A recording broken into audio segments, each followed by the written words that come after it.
Hey, what's up? My name is Brandon James. Today we are looking at Mark chapter 1, verse 40 through the end of chapter 1, which means this is the first chapter we are completely finishing. I want to remind you that you can get the story guides linked right here or in the description to go along with these so you can learn more, ask yourselves, and reflect on questions, as well as maybe you want to use these for your own Bible study or group to lead a discussion.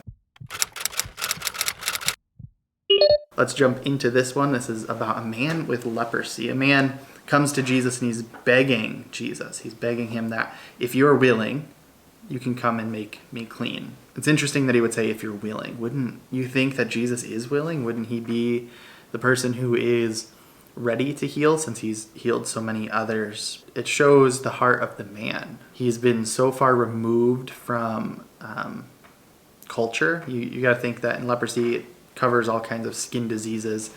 To be near these people, to especially to touch them, you'd be ceremonially unclean. And so you get this attitude of, these people are dirty, they're disgusting, they have to leave, we're gonna ostracize them. They have to, even in their custom, they would have had to live outside of the city walls because of this. And so this man is coming to Jesus and saying, if you're willing, if you can see me in my need, please heal me. And Jesus is filled with compassion. And then Jesus does something we wouldn't expect. He reaches out and he touches the man.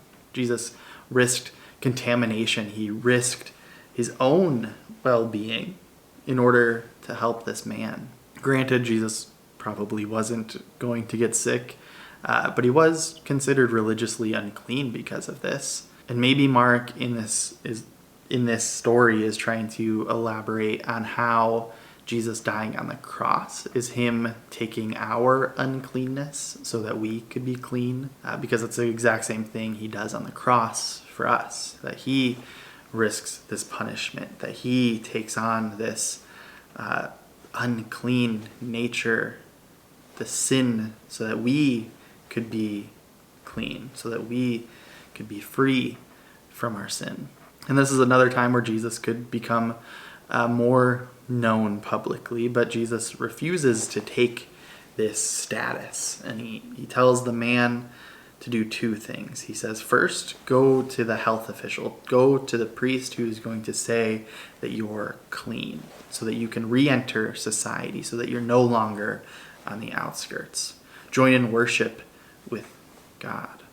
Second, don't tell anybody about this healing. Don't let people know what has happened. Don't let people know that I touched you and that you're healed.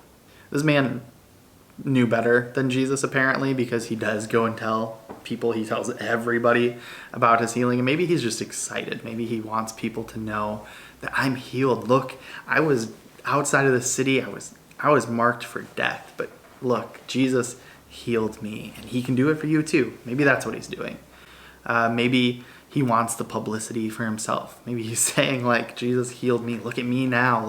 Look, I can join society. Look at me. But whatever it is, Jesus could no longer enter the town. He couldn't go there anymore.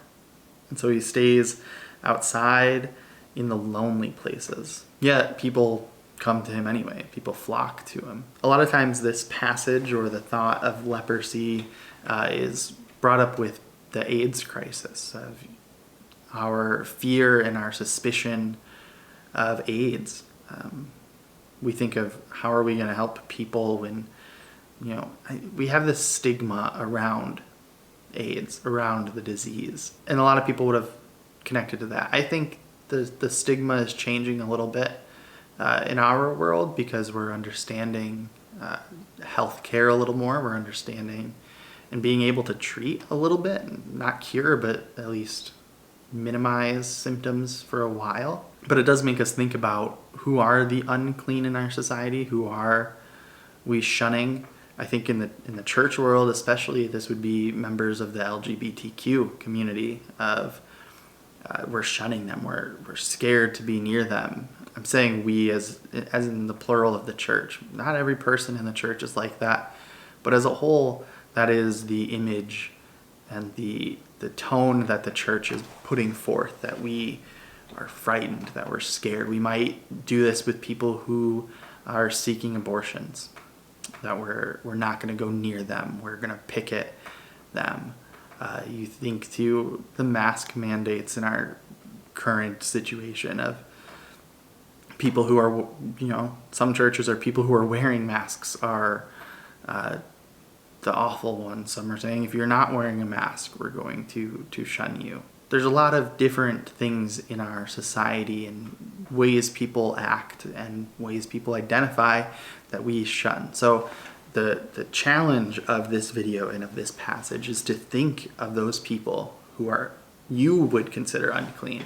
Maybe not even a large scale, but who you yourself consider unclean, and think to this story of Jesus, who, despite a man being unclean, despite risk of being infected himself, reaches out and touches the man and heals him, who is willing to reach out, who is willing to see, who is willing to help, because that is the attitude we should have in these situations. We should be seeking the welfare of the people around us, despite what it could cost us. That's all I got. Remember, you can download a guide at the link below and in the description. And I will see you in the next one.